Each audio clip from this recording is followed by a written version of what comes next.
আসসালামু আলাইকুম প্রিয় ফুটবল ফ্যান্স। আত্মঘাতী গোলের ইউরোতে রাত জেগে আরও দুটো ম্যাচ দেখলাম এবং সংক্ষেপে এই দুটো ম্যাচ সম্পর্কে কয়েকটা গুরুত্বপূর্ণ পয়েন্ট নিয়ে আলোচনা করতে চাই।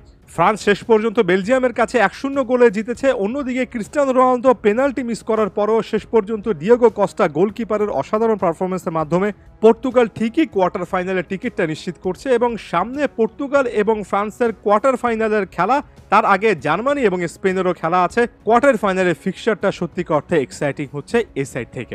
ফ্রান্সের ম্যাচটাতে চলে আসি। যারা খেলাটা দেখেছেন নিশ্চয়ই কানেক্ট করতে পারবেন। এর আগে আসলে কখনো কেভিন ডি ব্রুইনাকে কি এভাবে সেন্ট্রাল ডিফেন্সিভ মিডফিল্ডে এত বেশি অপারেট করতে দেখেছেন?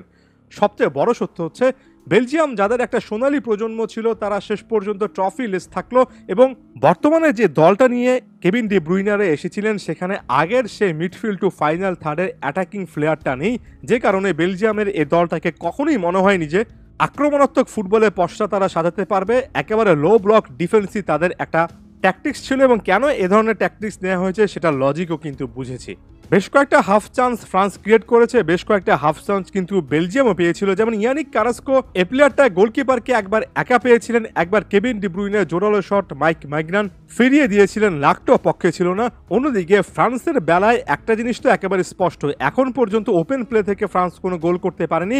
গ্রুপ পর্বে কিলিয়ান এমবাপের একটা পেনাল্টি গোল, আত্মঘাতী গোল, এবার রাউন্ড অফ 16-এ আত্মঘাতী গোল, নিজেরা ওপেন প্লে থেকে গোল করতে না পেরেও একটা দৌড় কোয়ার্টার ফাইনালে চলে এসেছে। সর্বশেষ কোন কম্পিটিশনে দেখেছিলেন? একেবারে সংক্ষেপে যদি বলি, এই দলটাতে অ্যানগোলো কান্তে যে সার্ভিসটা দিচ্ছেন, গতকালকের ম্যাচও যে সার্ভিসটা দিলেন, কোলো মুয়ানির ওই শটটার আগের পাঁচটাও অ্যানগোলো কান্তে দিয়েছেন। তিনি যদি না থাকতেন, একটাবার ভাবুন, তিনি থাকারও কথা ছিলেন না।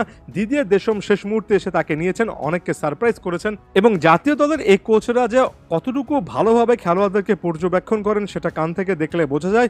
ফ্রান্সের ফাইনাল থার্ড ক্লিক করছে না।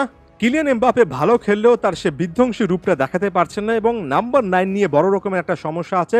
ফ্রান্সের ডি বক্সে যদি একজন নাম্বার 9 থাকতেন, কিলিয়ান এমবাপে সেই নাম্বার 9-এর প্রেজেন্স থাকার কারণে ডি বক্সে বাকি ডিফেন্ডাররা যে ব্যস্ত থাকেন সে সুযোগটা নিয়ে হালকা স্পেস পেলে সেখানে অপারেট করতে পারেন। এমবাপে সে সুযোগটাও কিন্তু পাচ্ছেন না।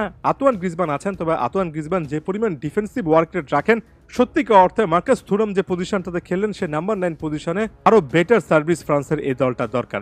জুলস কুন্টেরা যথেষ্ট ভালো ফুটবল খেলেছেন, অপর প্রান্তে থিও হার্নান্দেজও অনেকবার ওভারল্যাপ করে উপরে উঠে এসেছেন।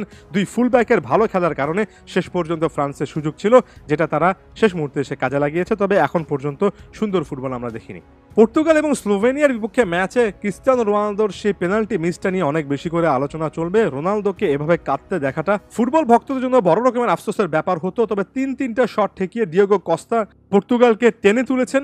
এখন রোনালদো সম্পর্কে অতিরিক্ত আলোচনা চলবে, এটা আমি জানি। লেজেন্ডারি প্লেয়ারদের সাফল্য যেমন সেলিব্রেট করা হয়, ব্যর্থতা নিয়ে অতিরিক্ত সমালোচনা করা হয়, কিন্তু ব্রুনো ফার্নান্দেজ, বার্নার্ডো সিলভারে যে রোলটা প্লে করছেন সেটা কেন জানি বুঝতে পারছি না। এ ম্যাচে জোয়া পালহিনা ডিফেন্সিভ মিডফিল্ডে বক্স টু বক্স মুভমেন্টে অনেক ভালো করেছেন।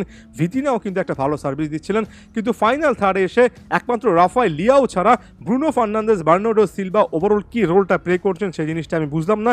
বিশেষ করে বার্নার্ডো সিলভা রাইট ফ্ল্যাঙ্গে অনেকটা উইঙ্গারের মতো মুভমেন্ট করেছেন। আরেকটু ভেতরের দিকে ঢুকে যদি রাইট হাফ স্পেসটা ব্যবহার করতেন সেখানে হয়তোবা বেটার সার্ভিস দেওয়া যেত। রাফায়েল লিয়াওকে উঠিয়ে নেওয়ার পরে অবস্থাটা ভালো হয়নি, বরঞ্চ খারাপ হয়েছে।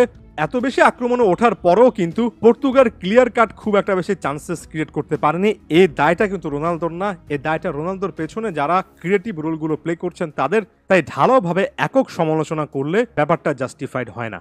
কোচ রোবার্টো মার্টিনেজকে এখনো অনেক অনেক কাজ করতে হবে। এই দলটা তাদের মান অনুযায়ী খেলছে না। ফ্রান্সের বিপক্ষে জিততে হলে এর থেকে অনেক অনেক বেটার পারফর্ম করতেই হবে। আরও অনেক ভিডিও আসবে, ফুটবল ফ্যাকের সাথেই থাকবেন।